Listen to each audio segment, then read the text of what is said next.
Carrie. So great to see you again.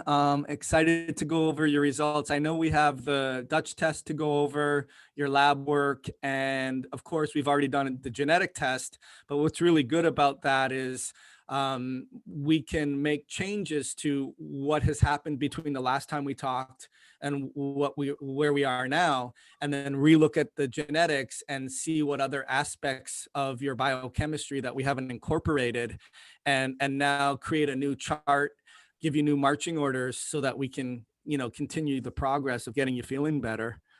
So let's do this.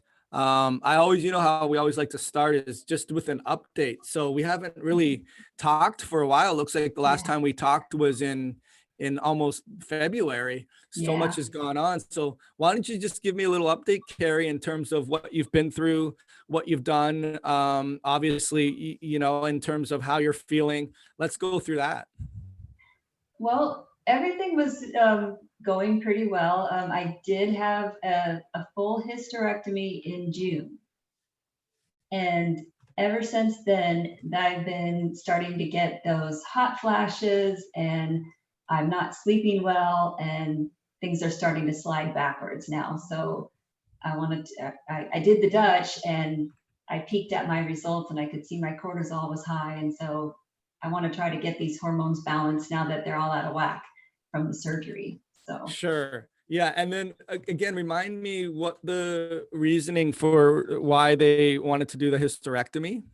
Well, I was close to menopause anyway, and I was having abnormal periods where I was constantly having my period, and I was starting to get anemic.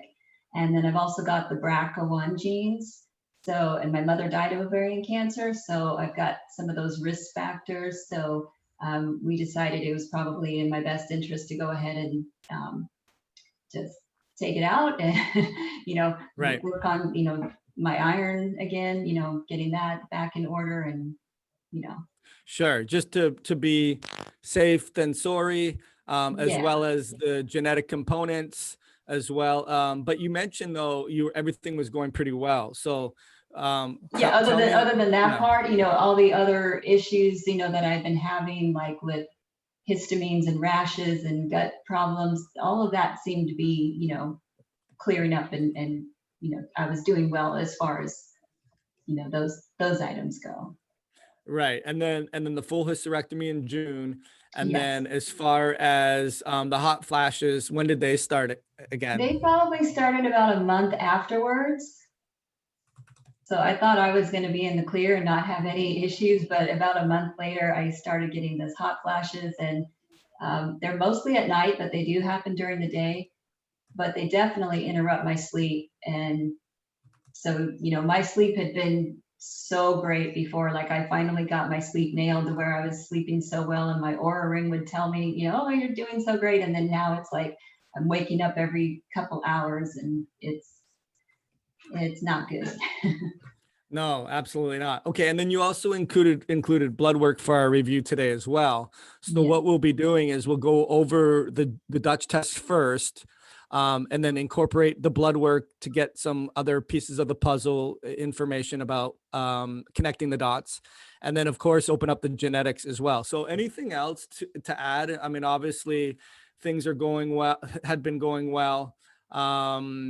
When have you been back to the doctor that did the surgery, and is that who ordered the blood tests, and they're wanting to continue to keep the finger on the pulse for you in that area? Actually, well, I went back to the doctor that did the surgery for the follow-up and got the all clear. I had a different doctor actually order the blood work. She's monitoring my thyroid and hormones. So she basically did thyroid and hormone workup.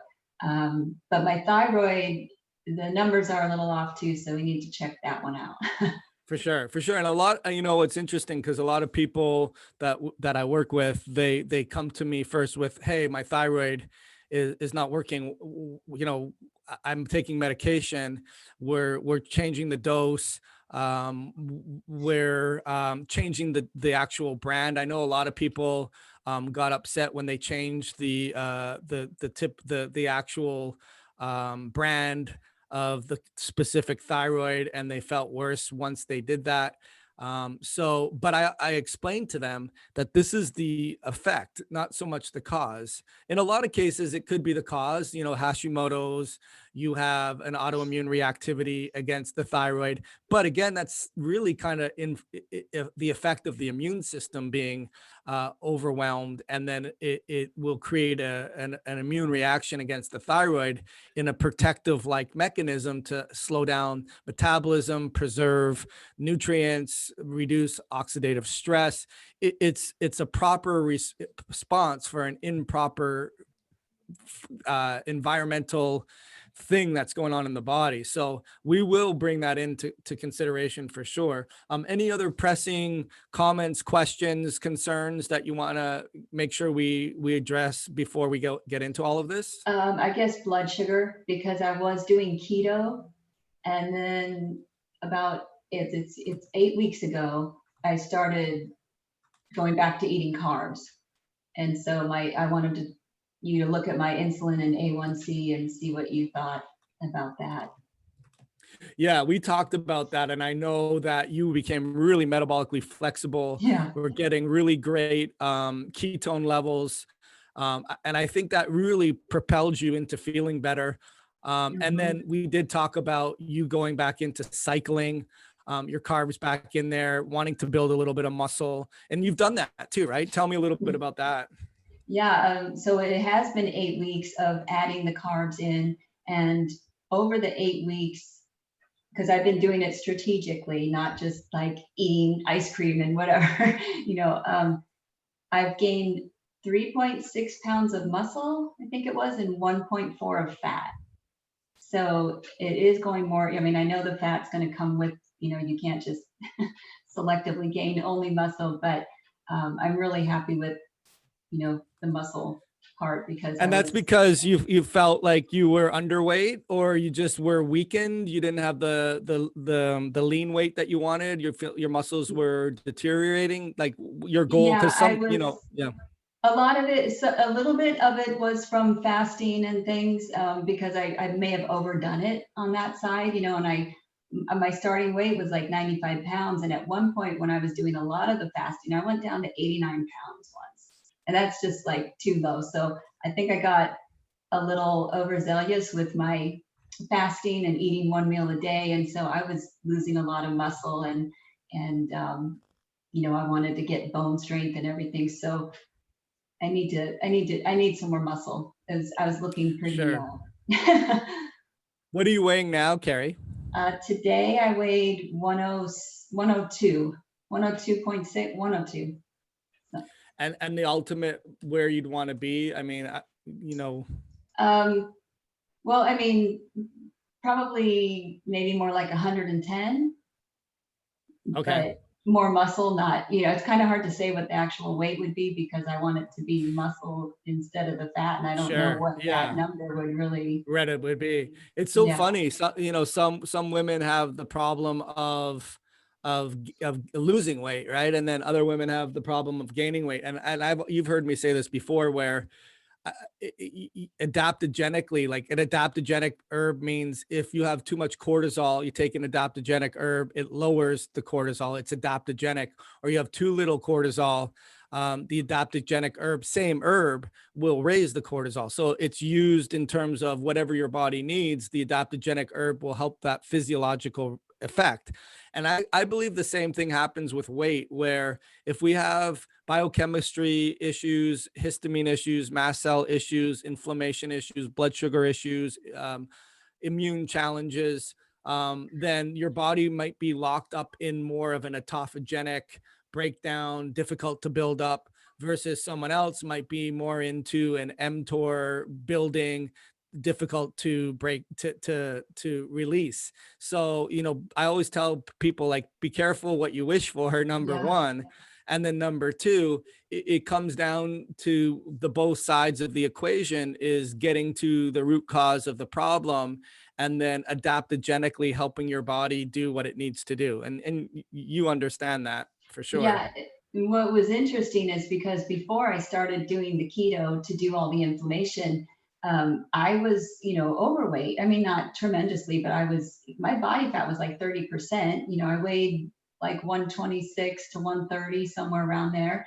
And it wasn't very muscly, it was more fluffy. Right. And when you put me on the keto diet, I didn't even know keto was for weight loss. I just happened to start losing weight, and I'm like, what is going on? And so I almost got addicted to keto, because I just loved it. How, you could start to see your muscles, and then you would lose that weight. But then I think I took it a little too far. And so now I'm adding the carbs back in. But what was really cool is I've been testing my ketones each week with adding in the extra carbs. Last week was the first week that I fell below zero point 0.5, that I was actually out of ketosis with I'm eating like 270 carbs a day now.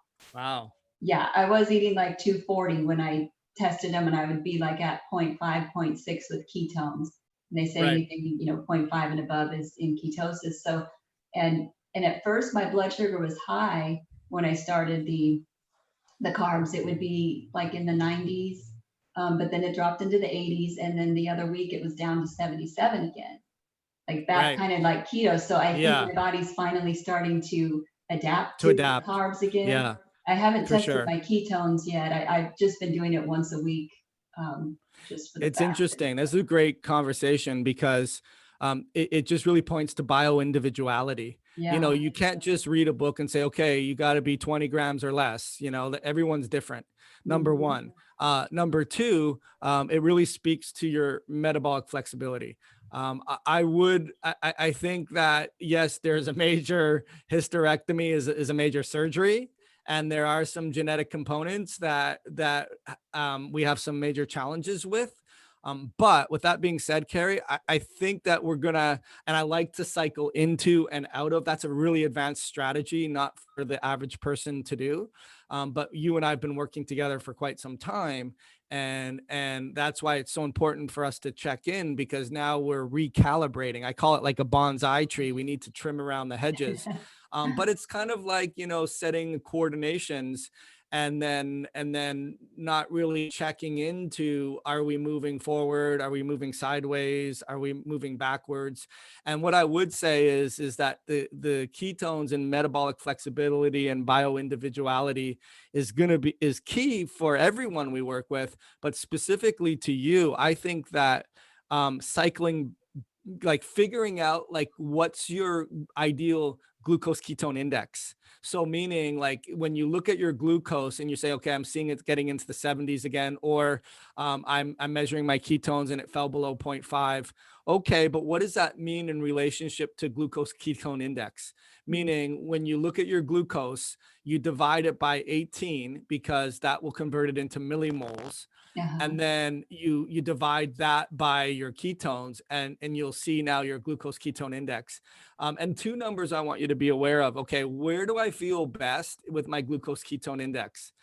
Is if I'm not below 5, that could be where we need to get you below 5. Or if I'm below 5, I don't feel so great. So that's going to be key number one. And then the other number would be, where do you feel best with your actual ketones? Maybe like dipping below 0.5 isn't good, and you are stretching the limits of your metabolic flexibility. So it may want you to be, hey, Carrie, I want you to get those ketones into a 0.8 to 1.2 range, and that means you got to drop your carbs from 270 to 220. Now I think it's important to, like, people listening to this, if they were to listen to this, would think, oh my gosh, I couldn't have 220. I mean, that's going to blow me out of ketosis. I'm not going to produce any ketones. My glucose levels are going to be high. We've worked really hard to get you to where you are, but I Yeah. think the bottom line is being aware for your own self of, okay, glucose ketone index number is more what I need to start to focus in on, and really Okay. understand, where do I feel best? Is it if it's below 0.9, if it's, because really you want it below 9.5. So if you look at your and you are way below that, but you may want to be below 6, or you may want to be Mhm. below 5, or just looking at the ketone number, you may want to be above 8.8, or you may want to be above 1. So that's where I want you to start to be aware of that yourself. Like, start to make inferences between how do I feel with that glucose ketone index as the number, as a quotient, or how do I feel as the actual ketone level itself. So that would be something we would definitely look into. So, all right, those are all. Any other thing you want to add, or I mean, we've got to get into I this. think Yeah. that's, yeah, I think those are the things right now. Yeah, because I got someone at 10 and we meet for an hour and I want to make sure we get through all this. All right, so let's look at your Dutch test. And as we're waiting for it to populate, you said you got it first. And this was the Dutch Plus, which means it looks at your cortisol awakening response, which basically means when we first get up in the morning, you have it should have a doubling of your cortisol, and that's why they call it the cortisol awakening response. So you can see in the blue lines, actually, let me put this as a continuous scroll. You can see here, why didn't it change? 1 second.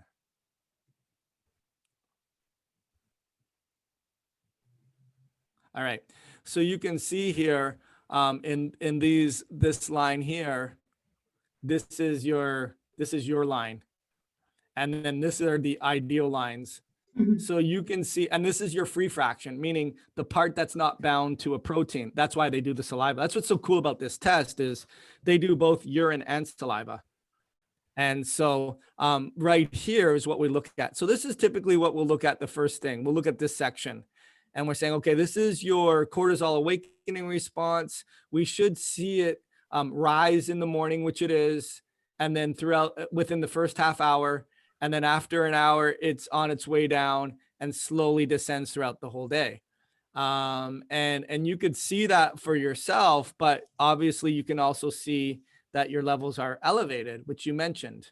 Mm-hmm. So your free fraction is high, which can imply a lot of things. I mean, it can imply that, sorry, I'm trying to erase all these these signs here. It can imply a lot of things. It can imply that we're under stress, that we're ramped up. Our HPA axis is being stimulated. It can also imply that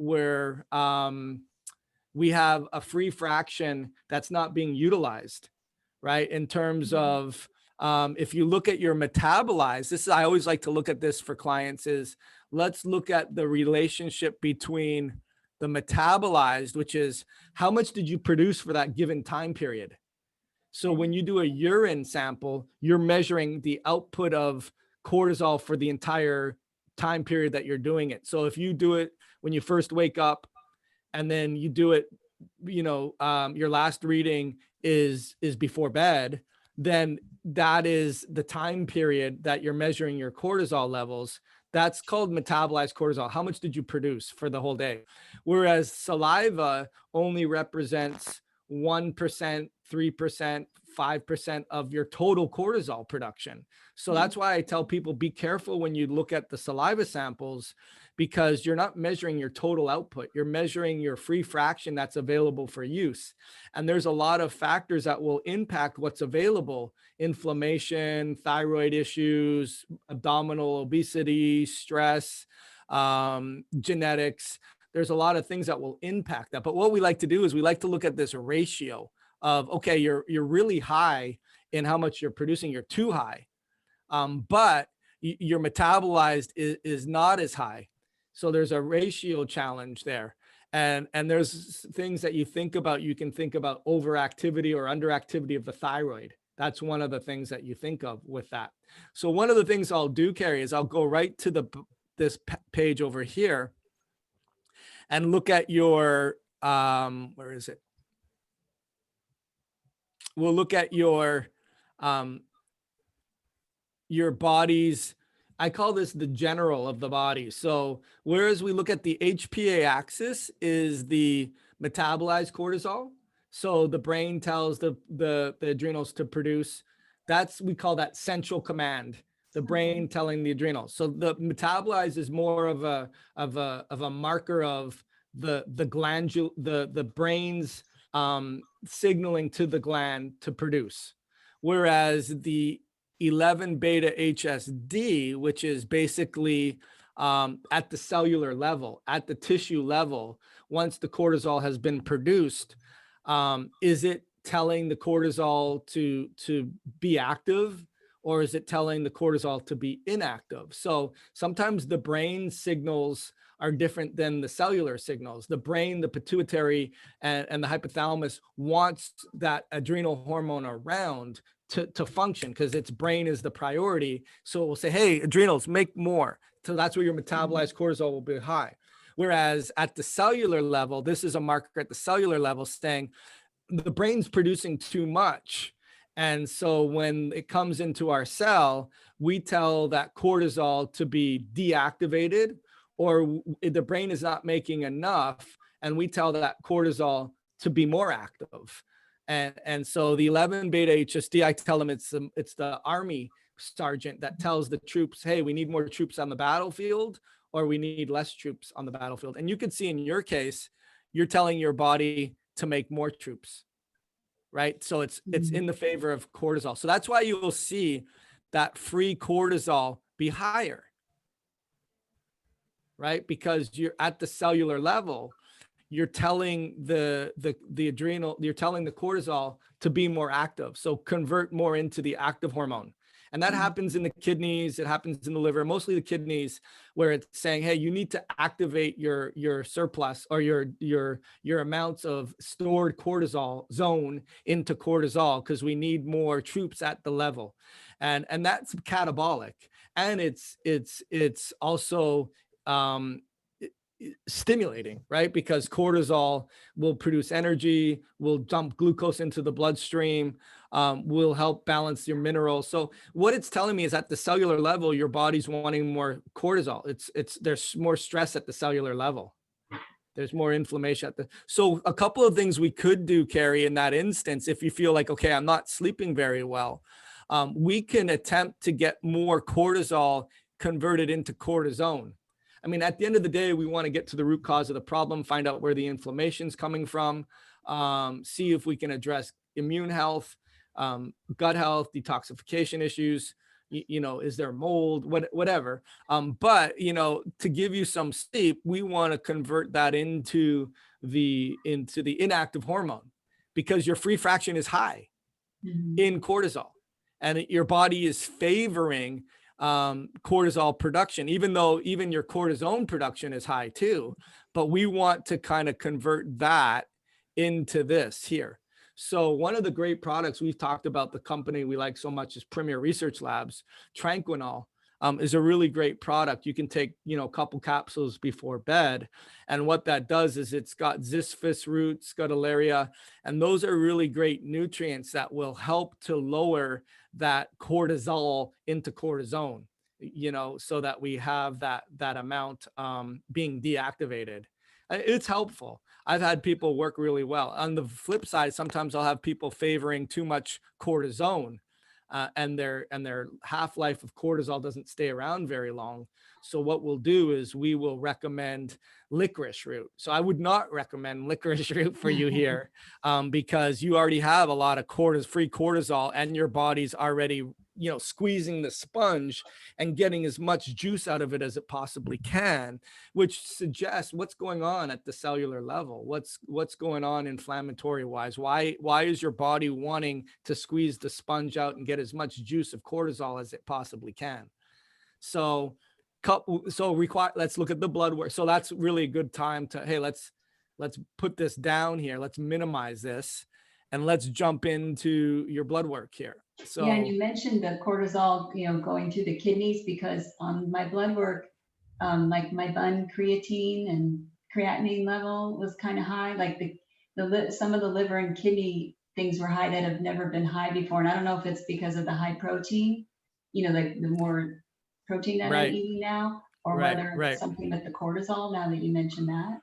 Yeah, I mean, listen, so I can't draw on here, but if I could, so when you look at the BUN, I don't look, okay, so whenever we look with clients, I'll look through your lab results first, right? So I will, okay, your BUN creatinine ratio is high, right? So, but if the BUN is in the lab range and the creatinine is in the lab range, but if one's a little bit lower than the other one, the quotient is going to be high or low outside of the range. Oh, So I don't look at that range, Carrie, if both of these are in the ranges.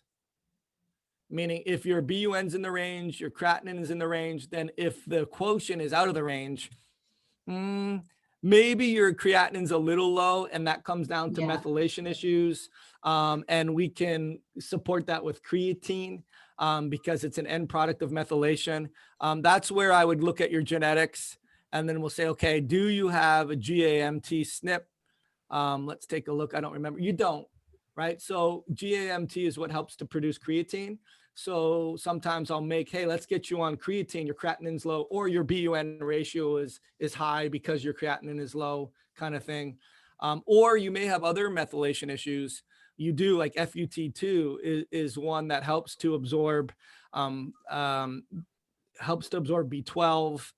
helps to give you proper flora, helps to make stomach secretions, stomach acids. So we'll also want to look on your blood work. Are there markers of protein absorption issues? Because protein is necessary for cellular processes, repairing. And if we're having problems putting weight on, then the weak link in the chain breaks where your GI issues are not allowing you to absorb proteins, and or your immune system's upregulated, requiring protein. So you have a supply and demand problem too, right? Plus you have a genetic component of not making that microbiome healthy with your FUT2 and not absorbing your B12. So we would say, hey, you have some B12 factor concerns. Want to look at your blood work for that. There are some, you're homozygous for MTHFR. So we will want to make sure we got enough folate in there as well. And even folinic acid, because DHFR helps to make folinic acid as well. So we may want to, look at adding some substrates of folinic, folate, B12, GI support to make sure we're getting our proteins, to make sure that our immune system's functioning fully. And that could be one of the reasons, again, why your cellular level is squeezing the sponge so much to bring more cortisol to the tissues. Does that make sense? Yeah. Hadn't really put that together with the cortisol. Right. But then, okay, so we look at the liver enzymes and say, okay, liver enzymes are high from a lab range. This one's going to be high from a functional range, because when we look at it from the functional range, which is more that what we consider the healthy ranges, you can see now this level is actually high. We can actually draw on here. These two levels are high, but when we look at it from the lab range, where are we over here? When we look at it from the lab range, that only one of them is high, right? So again, liver methylation is a big energy producer for the liver, for the kidneys. B vitamins support.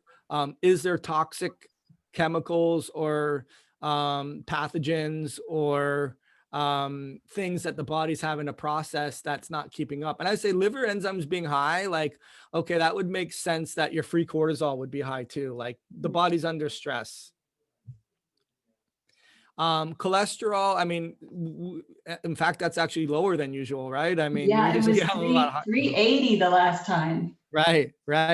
And that's where you and I had a lot of talks about, hey, like maybe like keto from the genetic standpoint should be controlled. And I think that's where dialing in again to the glucose ketone index, finding that happy medium of, okay, I can't be at 270 carbs and really continue to test my metabolic flexibility to a point where it starts to produce less ketones.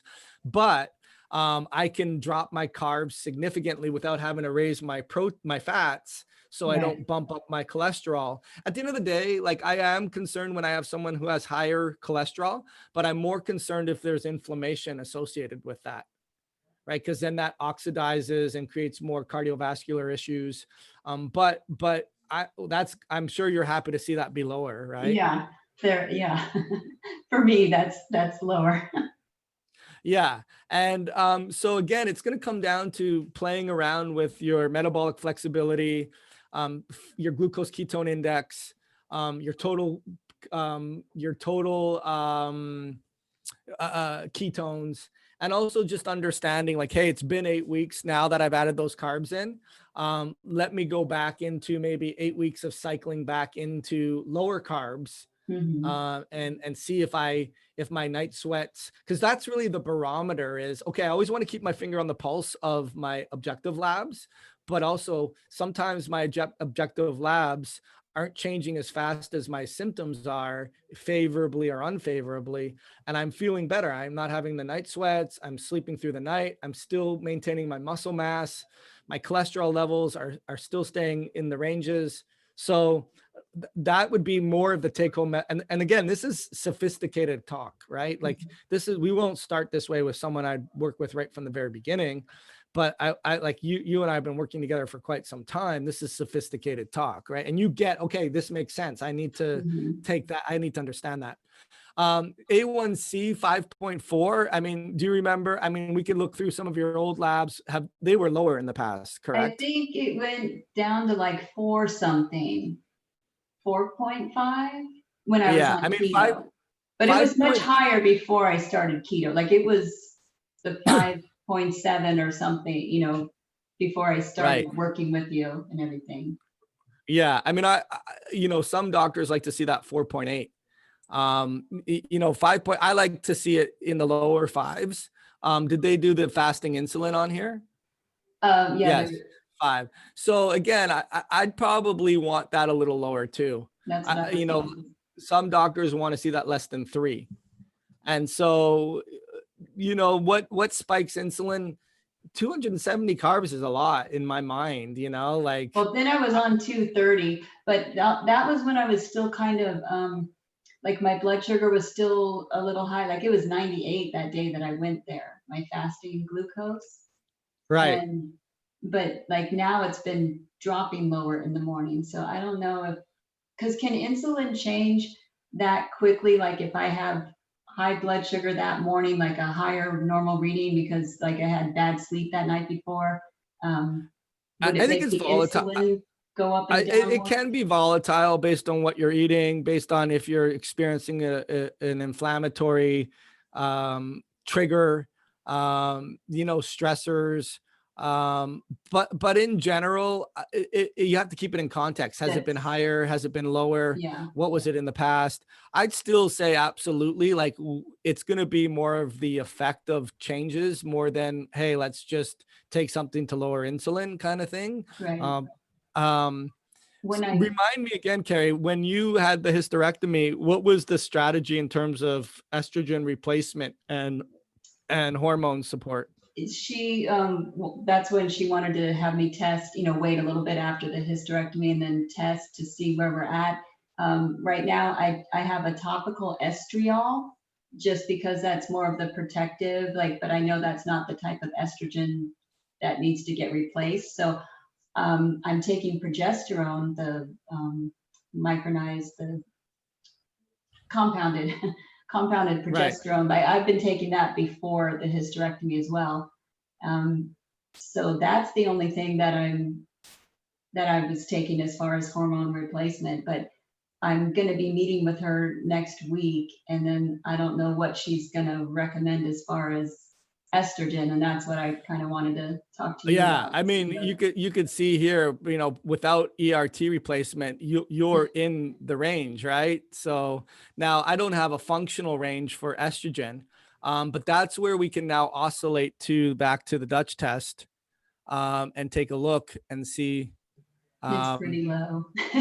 Yeah, it is definitely low, but your liver is sluggish right now, right? Yeah, and So I had been kind of lax with my milk thistle and sulforaphane, so I started back up on those again because yeah, I mean, so that you pie could see. chart's not as good. Yeah, well, exactly. So, we have phase 1 and phase 2, right? So here are here's the estrogen E1, E2, E3, and we really want it to go down this protective pathway. It's only coming down there 48%. Now, I've seen a lot of women go wrong where they'll take DIM, right? And they'll take a lot of DIM. and I don't, and what happens is like they'll switch this ratio to be 100%, but dim will also lower your starting points. Mm. So we don't want that. Although one of the products that I really do like is the estroflavone. And I Mhm. believe it's made by Premier Research Labs. I'm just opening it up right now to take a look and see what it looks like. Because you do want to push it down that protective pathway. But that's where I would say, like the sulforaphane, if you stopped it, you need to get back on it. Um, but let's take a look at the estroflavone just so that I can see Premier Research Labs Estro. Okay, so I believe, and I mean it's inexpensive. It's $21, right? So it's always a good price. And then you're getting 113 milligrams. It could be something you do like once every 3 days, right? You know, Okay. just to get some extra support where you're not really going to lower it too much. Because 113 divided by 3, you'd be getting like 40 milligrams per day averaged out, right? So it's a little, or you could do it once every 5 days, something where you're just supporting that. But going back to your genetics now, that's where we look at some of your challenges like NRF2. You mentioned the BRCA gene, which is supportive for signaling your antioxidants and supporting tumor suppression and so forth. But yeah, I mean, you have challenges there. So sulforaphane is key for you. So we see that in a lot of the BRCA family of of foods, right? So broccoli, sprouts, Brussels sprouts, stuff that are going to have high sulfur based nutrients in there. But this whole row is antioxidants. And so if we need that antioxidant support because it's playing out in terms of your phase 1 needs support. Look at how good your phase 2 is. Your phase 2 is really working hard. It's actually clearing out more than it's coming into it, Yeah. right? That's because it's working to clear out some of these other metabolites that are going down these alternative pathways.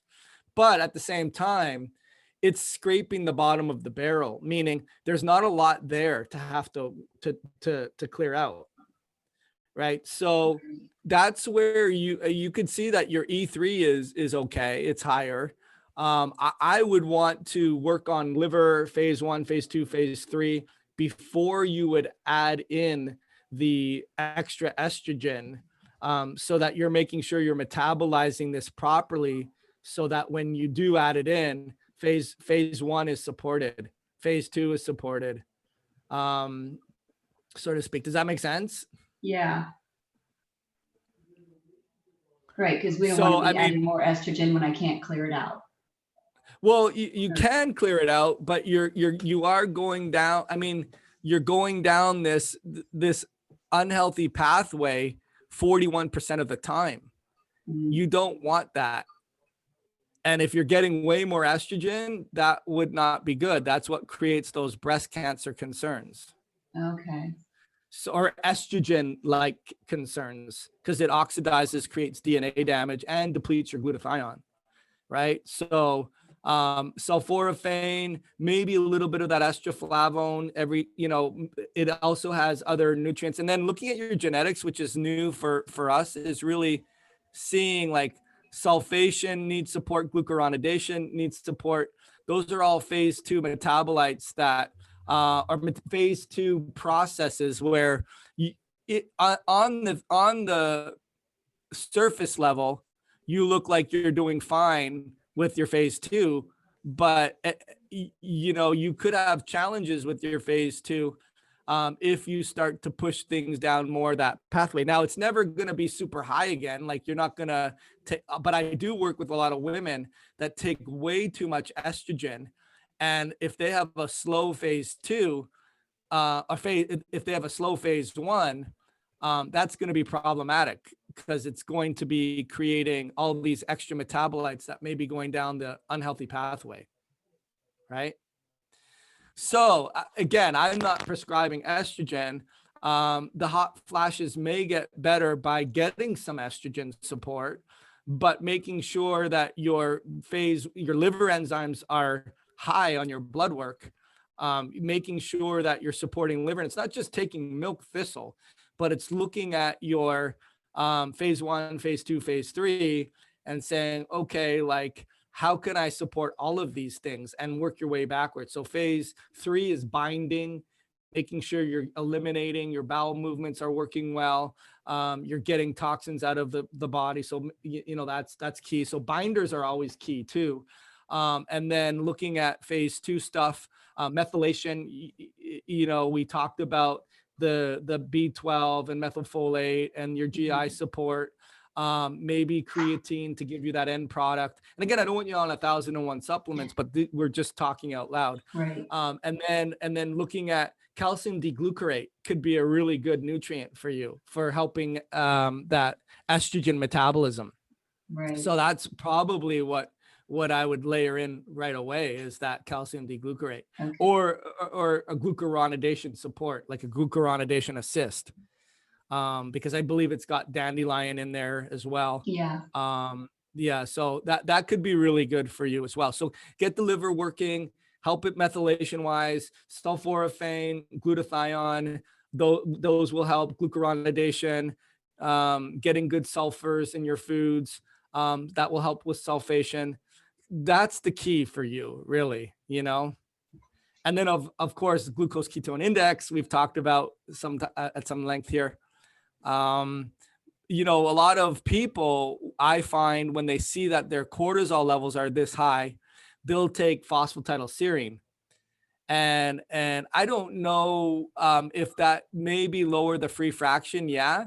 But we're getting more to the root of the challenge here. Like, like your phase 1 is going down more of a different pathway than we'd like to see. We're getting false readings potentially on your phase 2 because we see genetically you have a lot of challenges, but it's looking like it's good relative. I say phase 1 is like you having a party and bringing the garbage to the curb or the side of the house. And phase 2 is the garbage men taking it away. So we're saying, well, your garbage men are doing a good job taking it away, but you're bringing nothing to the curb for us to even make a decision that they're doing a good job. And I already know that you don't have the best garbage men, so to speak, based on the genetics, right? So calcium D-glucarate, sulforaphane, those would be the things, even coffee enemas, castor oil packs, saunas, giving that extra support to the liver. And I find in today's day and age with the exhausted, burnt out people that I work with, you're never going to do a bad job. You're never going to go wrong per se in terms of identifying the liver as something you need to support, but you can go wrong in terms of doing things too quickly when your body's not ready for it. Questions with that at all, Carrie? I mean, I know we're talking a lot. We've said so much there. I know. I was wondering if the fact that the hysterectomy, like the adrenals are working more to try to produce the estrogen, if that's one of the reasons for the free cortisol, the high cortisol. It's a good question. I think it's more, it could be, but that would be more reflective of your HP, your metabolized cortisol being higher. Oh, okay. Right? Which would be over here, this value. Okay. But right, because that's the central station, right? Although that could be why that could be why your 11 beta HSD is higher. But I don't think so. I think it's more like, I mean, it's a stressful thing to have a major surgery, right, in the body, and your body's needing to repair and regenerate and kind of learn what to do without its partners anymore, kind of thing. But at the same time, your liver enzymes are high. Yeah. And you're going down alternative pathways in phase 1, and you have genetic susceptibilities. So really supporting liver is really key. Okay. Yeah. And then looking at your other blood markers, some of the things we always want to look at thyroid. So, 5.93, We've had a huge, some doctors will say, oh my goodness, that's so high. Like what? So take me through, we got 10 minutes here. So take Yeah. me through your thyroid strategy right now. Okay, so I'm on Armor. I looked at my last thyroid because I had been on Synthroid for a long time, and then they kept the TSH down, but nothing was really working well. So I've been on Armor. I think it's been about 2 years, and my TSH has been lower, but the TSH like a year ago was like at 6. And so I don't know why the TSH is up so high when she didn't do a full panel on this, but she did the free 4 and 3, and I think they were within range. So I'm not sure why the TSH is still signaling. You know, it's an effector. We talked about that earlier, where your thyroid is the effect of things going on in the body. So your brain, your pituitary, is saying, hey, you know, the pituitary is the jockey, the thyroid is the horse. Your pituitary is saying the horse to cadence should be faster. You need to get over the hump. You need to get over that hill. So you need to speed up, put your foot on the accelerator. Unfortunately for animal lovers, beat that horse faster and run faster, right? So I don't know, again, if like what I would say to that is that pituitary windup, secondary to stress, inflammation, liver detoxification issues, methylation issues, blood sugar changes, you know, glucose, all those types of things. Like we've given you so many tools to understand how to do that. So in that case, I would have liked to see that reverse T3 because we like to look at that ratio, right? So maybe we can layer that in there and say, okay, what's your total T3 looks good. It's at 3.1. We like to see that between 3 and 4. So that looks good. So I don't default to, oh my God, we got to like change your thyroid meds. My goal is always with working with clients, if possible, to get to the root cause of the problem, support all those pathways and get them off the thyroid meds. Right. But if it's been on it for a long time and I'm not really licensed to get you off, I'm not licensed to take you off. I'm licensed to support you. I look at that as, okay, well, we see your free cortisol be high, and your pituitary is definitely working overtime. Cordyceps mushrooms are really well for that, for pituitary support. But all the strategies we talked about with liver support, calcium deglucarate, sulforaphane, methylation support. You know, what are the methylation supports that we like? What are you doing for B vitamins right now? I use the PRL, the Max B&E. Yeah. I mean, to me, that's my favorite thing. And that's probably why your phase 2 looks so good, even though it's not a great indication of if you were bringing more garbage to the curb kind of thing, how good your garbage men are doing. But it's still a good sign of what's going on. So I don't know if I would change that too much. There are things that are missing on here. Like I would have liked to see, like, let's look at your blood work here. And that's the challenge. Like when, you know, we get clients that have their doctor to run blood work, but they are not getting all of the values that we want. And again, from the lab range, the creatinine was fine, but from the functional range, it's low. So again, even though you don't have a GAMT SNP, maybe short-term creatine will help to give you that end product of methylation so that now your methyls are more available to be able to do other things. Right. So that could, and I think we've had creatine in the past, haven't we? Or I've used it on and off, so I'll just put it in my little shakes that I have after my workout. Yeah. And then we talked a little bit about, you know, proteins, right? And keeping our eye on that. So you can see chloride is low from a functional range. We call that hypochloridria, where you don't have enough chloride to support stomach acid secretions.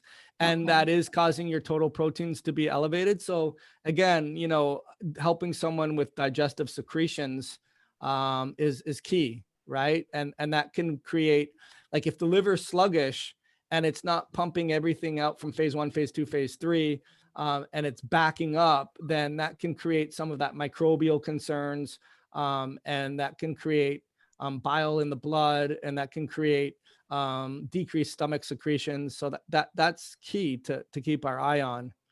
And then as far as white blood cells go and red blood cells go, that would have been key to know. Like I would have liked to know, like, are your white blood cells low? Are they high? Are your neutrophils low or high? Because if you're getting any GI disturbances, we may want to layer that into our protocol as well. So we're missing some things there, Carrie. How are you feeling GI wise? I actually feel good GI wise. Yeah. I mean, I get a little bloated from eating so often with the carbs, but I'm regular Right. and I'm not, Yeah.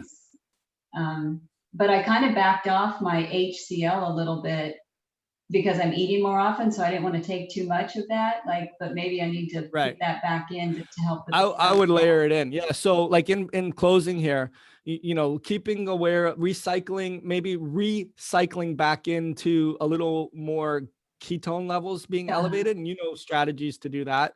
Like more time between meals, eating windows, a little more fats, but more so in your case, dropping the carbs, not so much bringing the fats up. And then focusing on liver support. Focusing on sulforaphane, maybe a little bit of that estroflavone. We talked about the Tranquinol helping with getting that free cortisol into cortisone, but all the things we're doing will support that. Controlling detox, controlling breakdown of proteins, all of that will result in potentially your free cortisol not squeezing the sponge and getting, you know, as much out of it as possible, and then potentially seeing that thyroid levels value drop. I think that a better blood test is in order, right? Get some iron panels, get the T3, the reverse T3 ratio, so we can keep our finger on that pulse. And then don't do anything rash in terms of, okay, I got to get on my on more estrogen because I'm having the night sweats. I think that your liver is congested, and do these strategies, and that will help process estrogen a lot more favorably.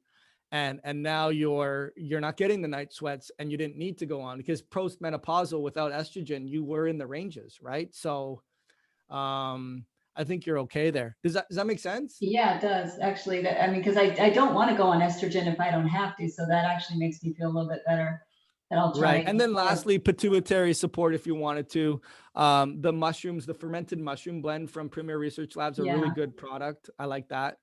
But, you know, hydrochloric acid, taking your foot off the accelerator on the sulforaphane, hydrochloric acid, adding in the calcium D-glucarate or the glucuronidation support, which is another product where we can, you know how to get that one. Right. Those would be the things, so that you're not layering in 1,001 different supplements. Right. Okay. All right. Is that helpful? Yes, very helpful. Thank you. All right, Carrie, we will schedule for another time to, you know, get that blood work, and then let's check in on what's going on there, so we have it in context with some of those other values. Yep. Sounds good. Awesome, Carrie. I'll talk to you later. All right. Thanks. All right. Bye-bye. Bye.